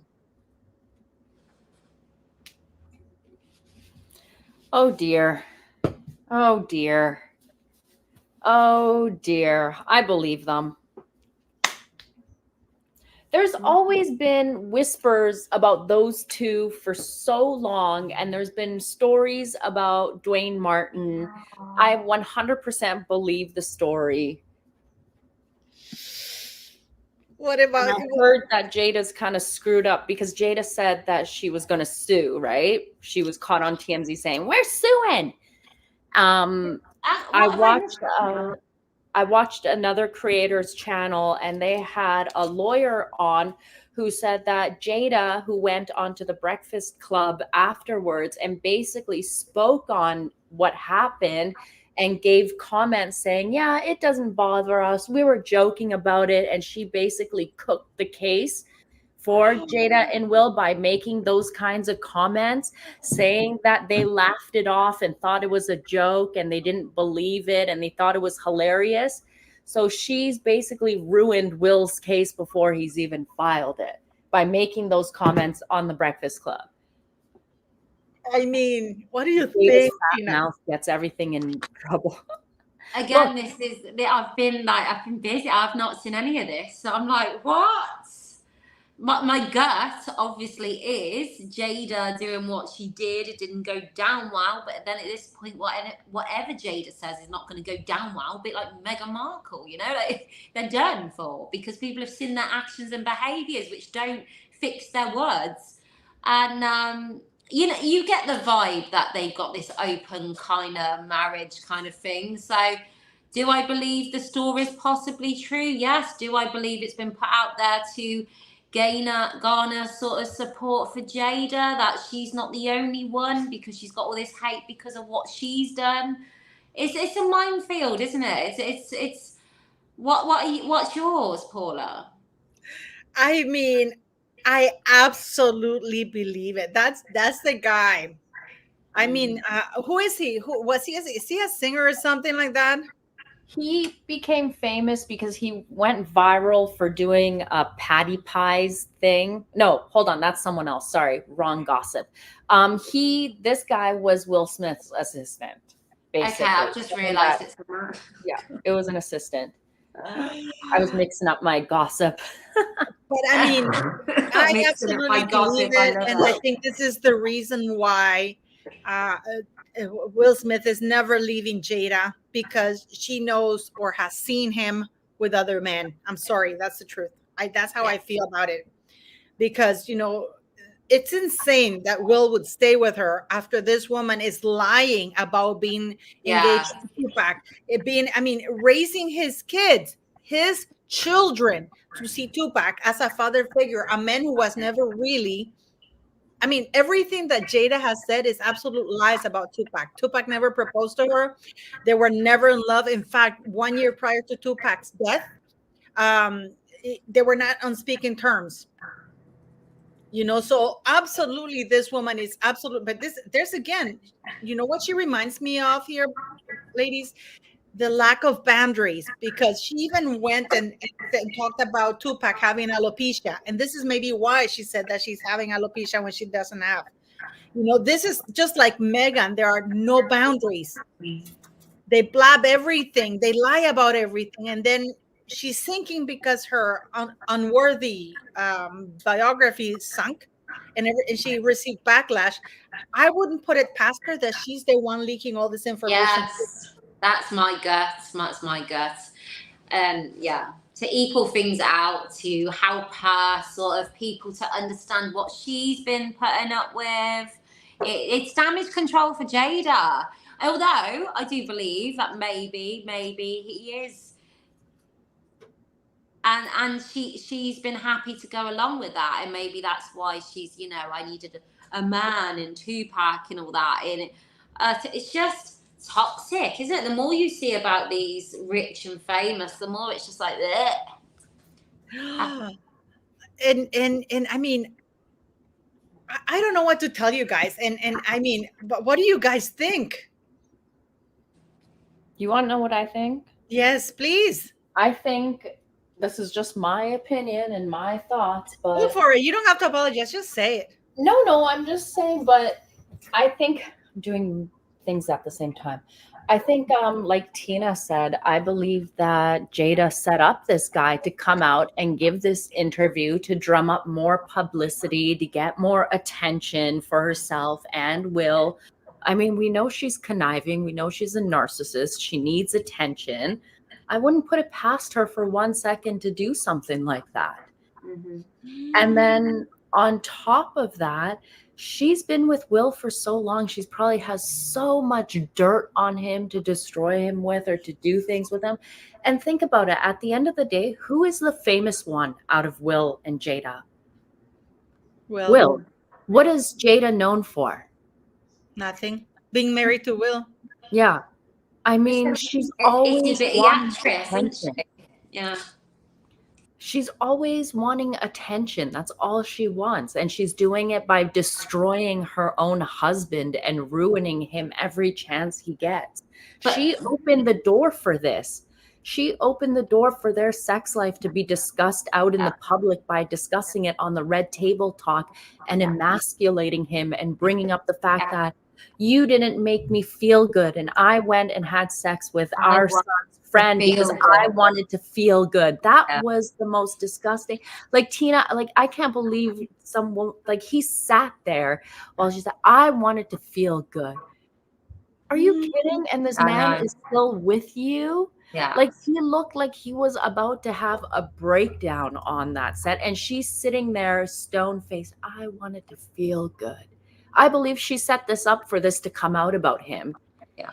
I wouldn't put it past her for a second. Because also, for a split second, a part of me then thought, oh, well, maybe if she's been living this life and he's not that into her, if for a split second I thought that.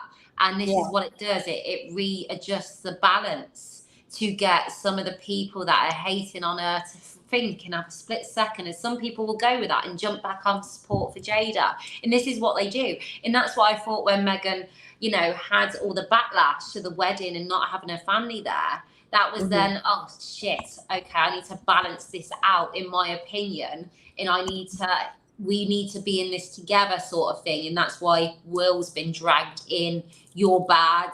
People, you know, this is what I've had to put up with. See, you know, this is why Jada's out here doing this, because it's not that, you know, he's not that perfect. Yeah, that's in my opinion anyway. But that's disgusting. I mean, I wouldn't put it past. I mean, this is what happens. I'm actually doing a video about Jada and Meghan. But this is what happened, because this is, I mean, Jada was not content. She says, oh, we're not husband and wife when he slapped, what's his name? Chris Rock. Oh, yeah. Oh, but they weren't they? Oh, God. No, I know. But you know what I mean? It's like when the ship is sinking because her biography or whatever you want to call it has sunk like shit, you know, like lead. So now she's trashing her because this is what I believe, just like she outed Tupac about alopecia. I think she's outing Will Smith.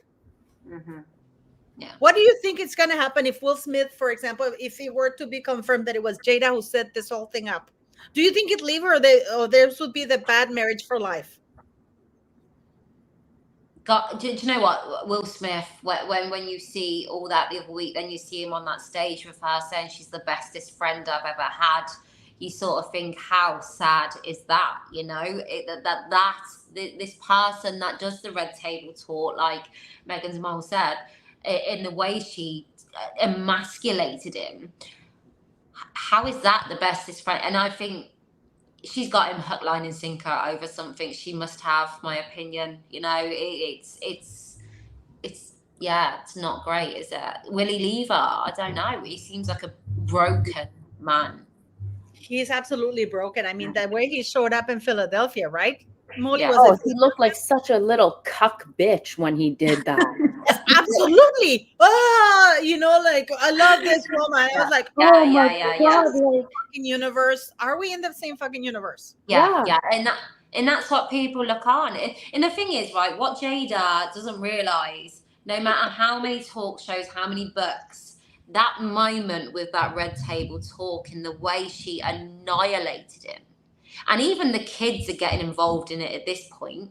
You see them on the Red Table Talk and how they, you can't take that away. So you can speak, a bit like Meghan, you can speak all of this, but we've seen your actions and fucking behaviors. They're not fucking right. I mean, it's brutal. It's brutal, but you know, it's just like Meghan with Harry.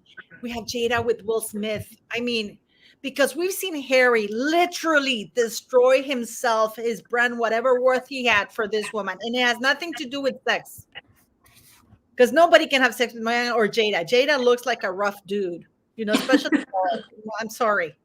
You Paula, know? I gotta run here, okay? I gotta pick up my little Yeah, one. yeah, yeah. Don't worry. Yeah, Thanks for happy being here, birthday. Megan. Happy No, birthday. yes, thank you, sweetie. Thank you. We love It was you. nice to talk to you, Tina. Yes, So good you to too, talk to Megan's you mom. again. Take care. And Bye. take Bye, care. guys. sweetie. Bye.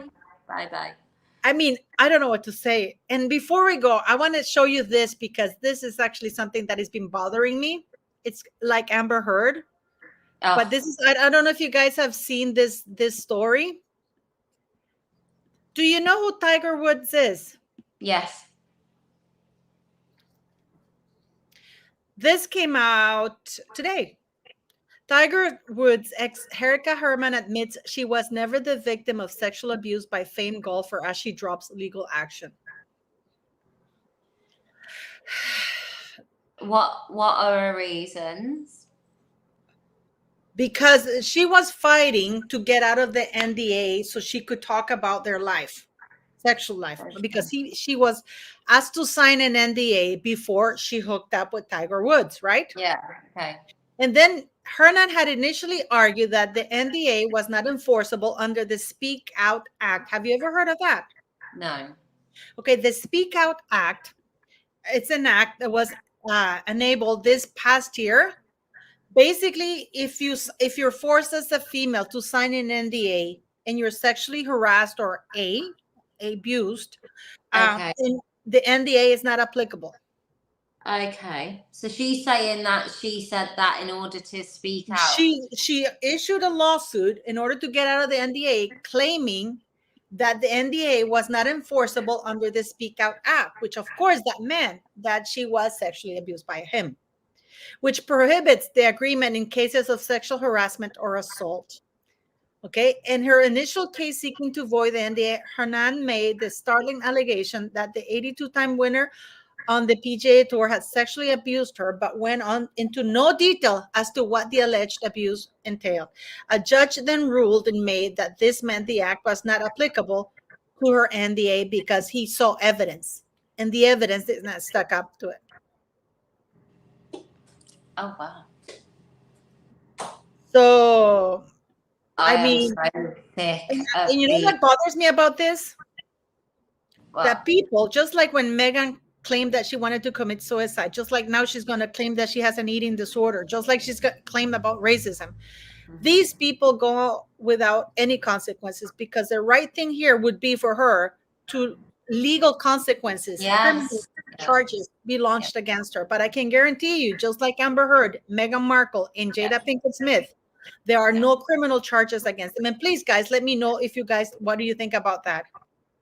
It just makes me feel sick because there are so many people in my platform in the aftermath who women like this, they damage, they deconstruct what it is to be a victim. On the main stage, they blur the lines with their lies, making it harder for other victims, real victims, to be believed. And it makes, it's like more and more of it as well. And it's just, you know. But I mean, Maggie P, I made you a moderator. I thought you had undone it yourself. I'm sorry about that. Make sure that you have the blue wrench so you can moderate. But yes, I mean, what's going to happen? And this is what part of the thing, you know, that I have to push back with you when you say about that the monarchy is reputation hasn't taken a hit and they're more loved than ever. I don't think so. I have friends of mine who were really hardcore monarchists, and they were willing to give Charles the benefit of the doubt. And instead, they've grown more disenchanted with every day because they say, how can you live? It's like, you know, nobody on this earth, Tina, I'm sure you work. Let's pretend, let's assume that you're on your company's website. Can you imagine if you went on a very public forum and you accuse your company of falsely accuse your company of racism, abuse, and all kinds of things? Yeah, you'll be gone. And if Harry wasn't Charles's son, he'd be gone. But he's his son, and that's the thing is, right? You're gonna have pockets of people. You're always gonna have pockets of the royal family. You know, you're gonna have people that are anti-monarchists. They don't want to know. Then you're gonna have like people who hate Camilla and Charles, but they love the boys. Then you have people like me. I just like whatever. It was years ago. Let it be. But you're always going to have pockets that feel a kind of way, your friends, etc. And right now, you look across social media, it's William, Catherine, galore, King, Camilla. They're being applauded by your majority. The royal family are not stupid. I'm sure they got like people. We know they've got a machine of their own. They'll be reading the room right now and they'll just be thinking there's no reason to act. Yes, they're going to lose a few supports, but the risks for them to do anything publicly with Harry, I think, is a massive risk, because it's all right people saying it. It's all right people saying, oh, they need to do something. It's a bit different if that action was actually made and the backlash that they would have. You've seen what the Sussex squad have done, come out threatening children's lives and email. If they were to actually take away his title, and this is why they've wrapped themselves with the card, haven't they? What are you laughing at? No, it's just R. Kelly for Will's film. That is so funny, guys. But anyways, I'm gonna go because it's very late for Tina. She just finished a long day of work. It's very late in the United Kingdom. Thank you very much for being here. Thanks for your birthday wishes. Thanks for everybody who was in the live. Don't forget to click like, share, subscribe, go watch the videos. Join Tina's channel. She's actually tagged on the live, and subscribe to her channel. That's you know, please click. No, it's not okay. I'm not very good, guys. I'm not very good. Let me tell you something. Tina has been working all day. It's 11 p.m. already in the UK, I think, almost. And she gave me 2 hours of her time. So I'm sure you can subscribe for free to her channel. So go do it. Watch her videos, which are amazing, by the way. She's very insightful, and you can probably understand her English instead of mine. And please, please, please, yes, I'm Siri's mom. So thank you for the lady who said it. I couldn't just comment about that. But thank you very much for all your super chats. Please go like, share, subscribe, watch the channels, both of our channels, including Meghan's Mole, because we're all giving our time for you guys, and to keep this community going and put the message out. And Tina and I actually have other messages to give, and hopefully she'll have me on a live on her channel so we can talk about those messages. Yes, we need to do that. I need to get on the lives. Yeah, I wanted to go live on TikTok with you, so it should be fun, and with Cynthia Wilson. Yes, yeah, be good. Another Canadian lady. But anyways, Thank you very much, sweetie, and have a great day. Thank you very much. Enjoy the rest of your day. Bye all. Bye, sweetie. Bye.